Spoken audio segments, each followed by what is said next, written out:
नमस्कार साथियों, आप सबका पुनः स्वागत है श्रद्धा एस्ट्रो ज्योतिष में। आज हम लोग कवर करने वाले हैं कन्या लगन की कुंडली में यदि राहु एकादश भाव में बैठे हैं तो क्या फल है। हम ये भी कह सकते हैं कन्या लगन की कुंडली में कर्क राशि का राहु किस प्रकार का फल देता है। तो आइए शुरुआत करते हैं आज की क्लास का। लग्न से गिनते हैं तो ये आता है 11वां भाव, एकादश भाव। 11वां भाव हमारी सांसारिक इच्छाओं की बात करता है, सांसारिक इच्छा पूर्ति की बात करता है। कोई भी आपने मन में इच्छा लगाई है, मेरा विवाह वहाँ होना चाहिए, मेरा धन इतना आना चाहिए, ये सारी इच्छाएं 11वें भाव से पूरी होती देखी गई हैं। 11वां भाव हमारे मंथली इनकम की बात करता है, इनकम हाउस भी कहा जाता है एकादश भाव को। अगर किसी के मंथली सैलरी में कोई रोड़ा अटक रहा है तो दशम भाव को नहीं देखना, एकादश भाव को देखना है। अगर किसी के जॉब स्टेटस में कुछ दिक्कत है, सेटिस्फाई नहीं है जॉब से, या जॉब में एनवायरनमेंट अच्छा नहीं है, सपोर्ट नहीं मिल रहा है फैमिली का जॉब को लेकर या बॉस को लेकर, तो फिर दशम भाव देखना है। याद रखना, जॉब सेटिस्फेक्शन दशम भाव, इनकम सेटिस्फेक्शन एकादश भाव। कई बार ऐसा भी हो जाता है जॉब अच्छी मजबूत नहीं है लेकिन इनकम बहुत अच्छी होती है। कई बार ऐसा भी हो जाता है जॉब बहुत अच्छी है, इनकम नहीं अच्छी होती है। तो अलग अलग विषय है वो कुंडली की दृष्टि से। अब यहाँ कर्क राशि है एकादश भाव में, तो इस आदमी के इनकम के लिए चंद्रमा पूरी तरह जिम्मेदार है। अगर चंद्रमा यहाँ बैठ जाते हैं, इसका स्वामी, बहुत अच्छी इनकम होगी, क्योंकि इस राशि में चंद्रमा उच्च का माना जाता है।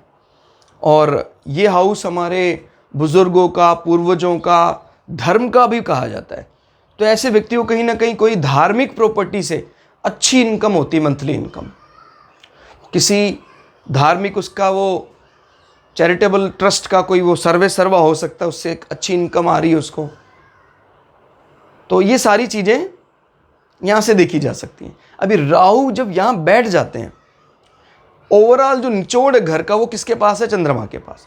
लेकिन राहु इस राशि के सपोर्ट नहीं करता है तो डिस्टर्ब करेगा इस हाउस को, यानी इन बिटवीन का जो फेस है वो खराब करेगा। हाँ, अगर चंद्रमा भी कहीं कमजोर होकर, नीच का होकर यहां बैठ जाए तो फिर निश्चित रूप से आपके इनकम के सोर्सेज बाधित हो जाएंगे। आपको इनकम, मंथली इनकम, मध्यम इनकम नहीं होगी, बार बार बहुत परेशानियां देखने को आएंगी। क्लियर? राहु को कुछ हद तक मटेरियल गेन के लिए अच्छा माना है एकादश भाव में। इनफैक्ट सभी प्लैनेट पैसे के लिए अच्छा मानते हैं, लेकिन रिलेशनशिप के लिए अच्छा नहीं होता। आपके बड़े भाई, बड़ी बहन को एकादश भाव से जोड़कर देखते हैं, और यहाँ राहु का बैठना आपके बड़ी भाई से, बड़ी बहनों से एक दूरी बनाता है, सेपरेशन की तरफ लेकर जाता है। आपके बेस्ट फ्रेंड, जो मित्र हैं आपके अच्छे, वो भी यहाँ से देखे जाते हैं, उनके साथ भी आपकी तनातनी रहती है। तनातनी तो रहती है, लेकिन अगर चंद्रमा कहीं उच्च का होकर यहाँ बैठ जाता है तो कभी वो अलग नहीं होंगे, बड़े भाई, बड़ी बहन भी और मित्र भी। क्लियर?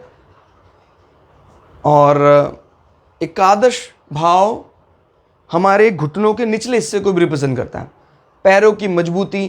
तो कहीं ना कहीं इस हिस्से में भी कुछ परेशानी, दिक्कतें हो सकती हैं एकादश भाव पीड़ित होने के कारण। तो यहां दृष्टियां देखते हैं 1 2 3 4 5।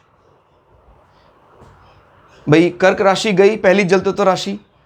दूसरी जल तत्व राशि वृश्चिक राशि भी राहु के प्रभाव में आ गई, तो छोटे भाई बहनों के साथ भी संबंध अच्छे नहीं होंगे।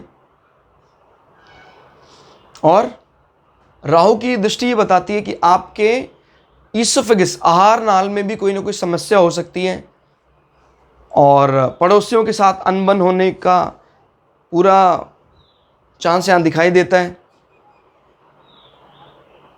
और तीसरे भाव में दृष्टि, छोटी छोटी यात्राएं जीवन में कष्टकारी होती हैं, दुखदायी होती हैं, दुख बढ़ाने वाली होती हैं। क्लियर? तो यानी कुल मिलाकर तृतीय भाव के सुखों को कम करता है राहु। यहां 5 6 7, सातवीं दृष्टि काउंट नहीं करने में ऑलरेडी बता चुका हूं क्यों।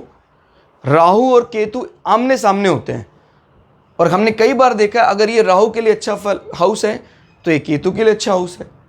अगर अब केतु यहाँ बैठे तो इस हाउस को बचा लेंगे, राहु यहाँ दृष्टि मार रहे हैं तो बोलते हैं कि भाई मीन राशि में दृष्टि अच्छी नहीं होती है। लेकिन अगर इस प्रकार से देखेंगे तो हमारा फल कभी भी सटीक नहीं आ सकता है, क्योंकि राहु और केतु का नेचर अलग अलग, भिन्न भिन्न। राहु शनि की तरह, केतु मंगल की तरह या भौम की तरह बर्ताव करते हैं। क्लियर? तो इस राशि को डिस्टर्ब कर रहे हैं, इसका फल नहीं देखना है। 7, 8, 9 नवी दृष्टि से ये प्रेम संबंधों को कमजोर कर रहे हैं। कोई पार्टनरशिप डील नहीं करनी है आपको, प्रेम संबंधों में भी खटास रह सकती है, लेकिन कब ज्यादा बॉदर नहीं करना है, जब बृहस्पति और शुक्र मजबूत अवस्था में। तो राहु की दृष्टि का कोई बुरा फल ज्यादा काउंट नहीं करना है। क्लियर? बृहस्पति बहुत मजबूत अवस्था में है तो भी राहु की दृष्टि इस हाउस को खराब नहीं कर सकती है। ठीक है, वो 20% 30% इंपैक्ट पर असर डाल रही है, लेकिन 70% रिजल्ट अभी भी बृहस्पति के पास रिजर्व्ड है। तो ये था राहु का एकादश भाव में फल। क्लास आपको कैसी लगी कमेंट करके जरूर बताइएगा।